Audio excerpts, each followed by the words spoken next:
is up, everybody? Check it out. We've got Burbtha. We've got Burbtha in the garage. So, we're planning a trip to Moab. And, well, we need to check a few things. So, we brought Burbtha into the Wreck Life garage. Scattered Dad LLC, whatever you want to call it. But let's take a look at a few things here. All right. So, we've got a few things here. We've got this transfer case, and we've got the transmission, and she is looking good. I'm not seeing really any leaks. Actually, I should go check to see where it was parked.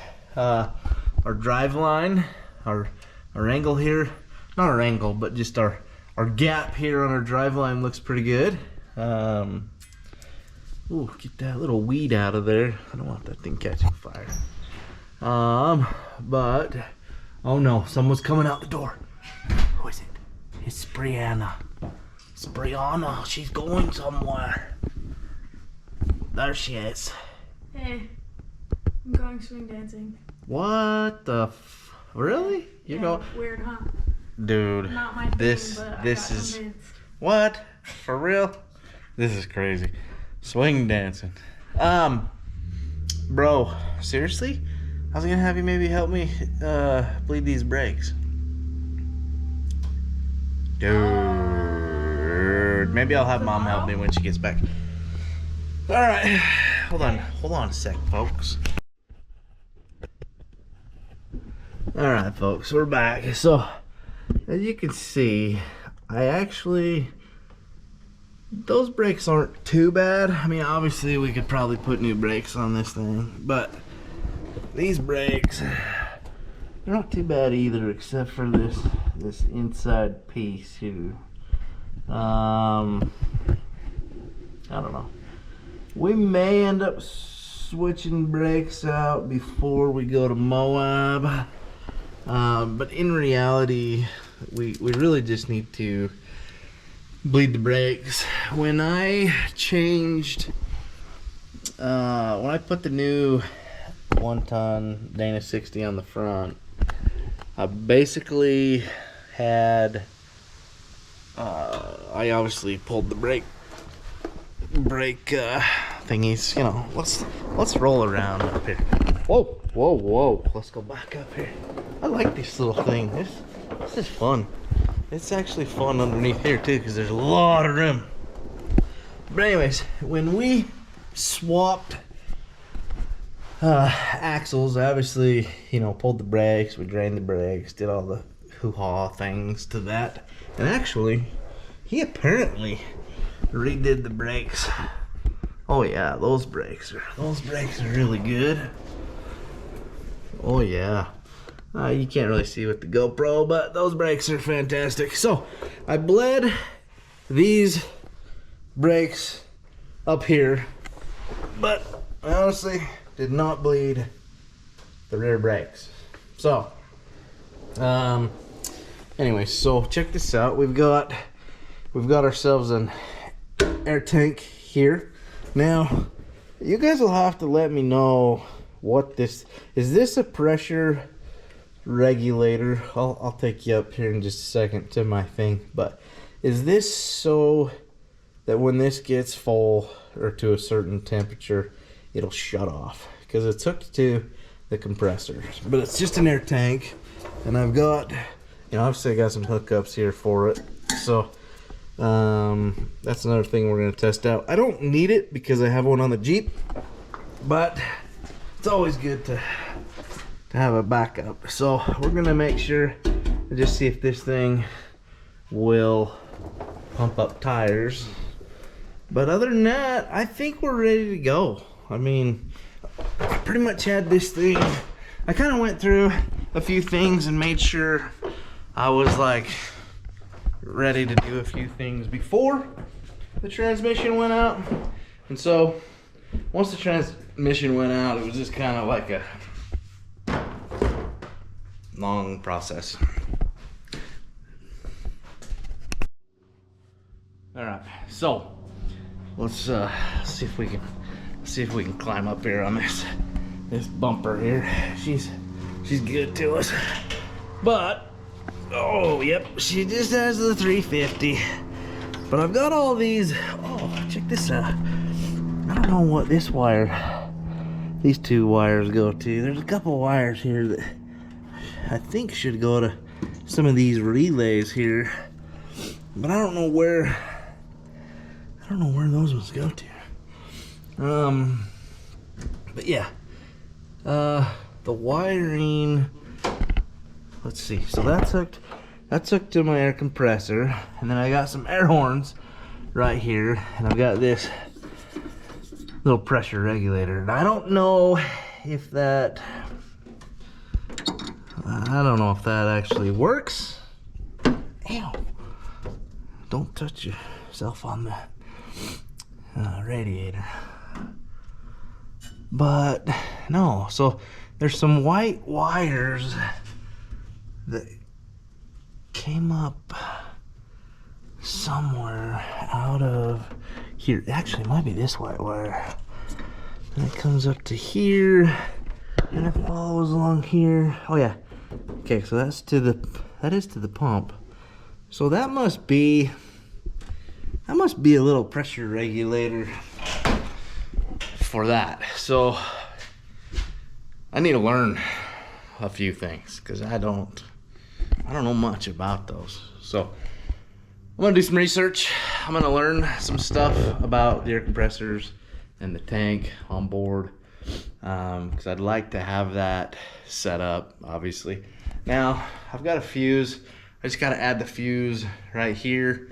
I actually think that maybe that is to a switch, but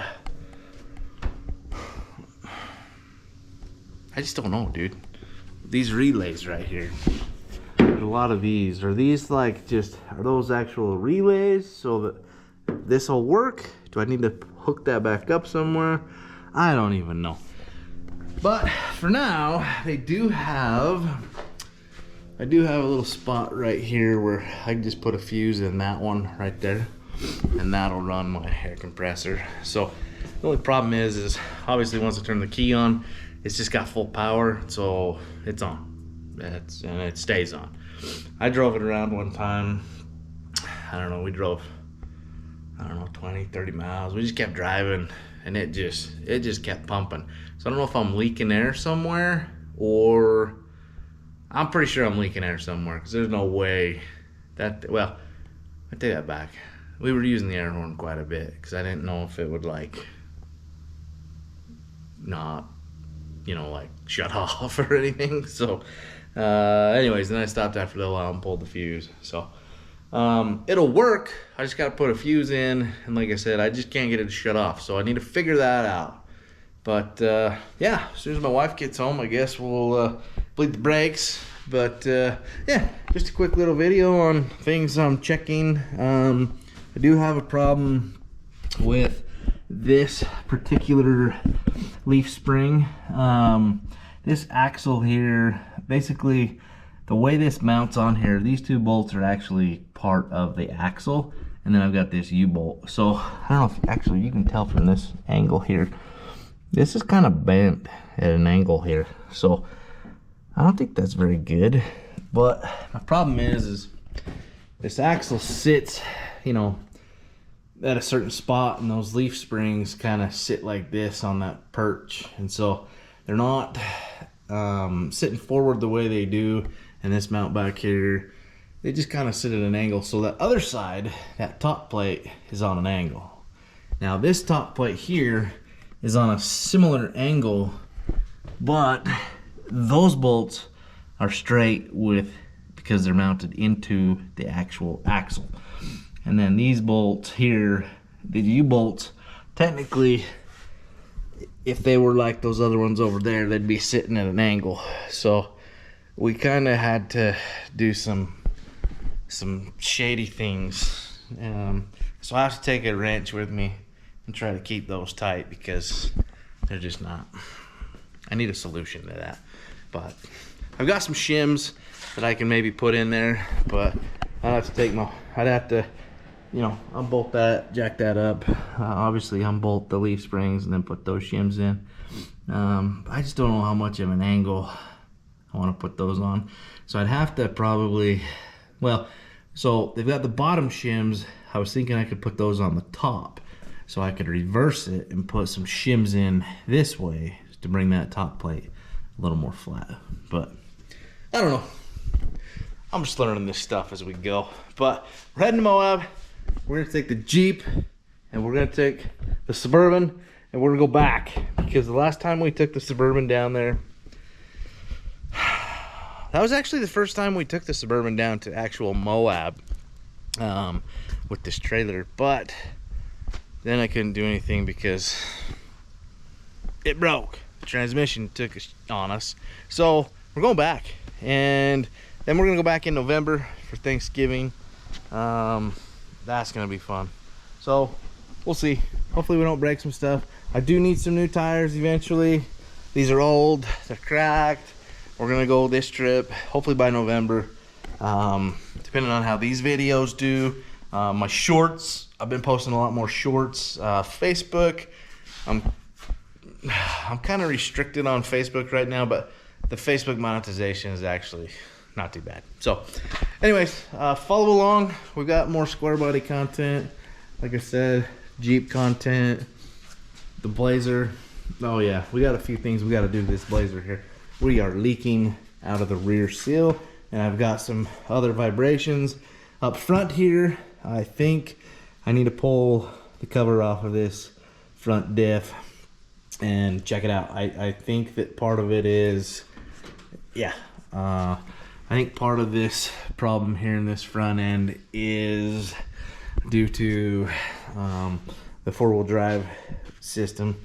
I think we're kind of loose on some gears.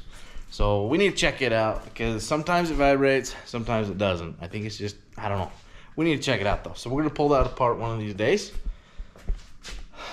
when the weather cools off, because it's really hot out here. So I don't like to come out here and do a whole lot of work because it's hot. But anyways, stay tuned.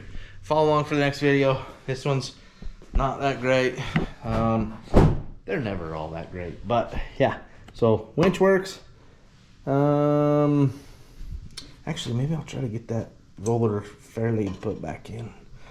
I lost the little pin on the bottom of it because I bent that down a little bit, but I think I'm gonna bend that back up and put that other roller on there just so that we have it. But it's not a huge necessity, but depending on which way we get with the winches, we got this winch, we got that winch. Chad's Jeep's got a winch, so I think we'll be okay. But eventually, I need to get that fixed. So smile every day. Every day you wake up, just smile. Be grateful for the day. Be grateful for all that you have. And just go have fun. Yeah.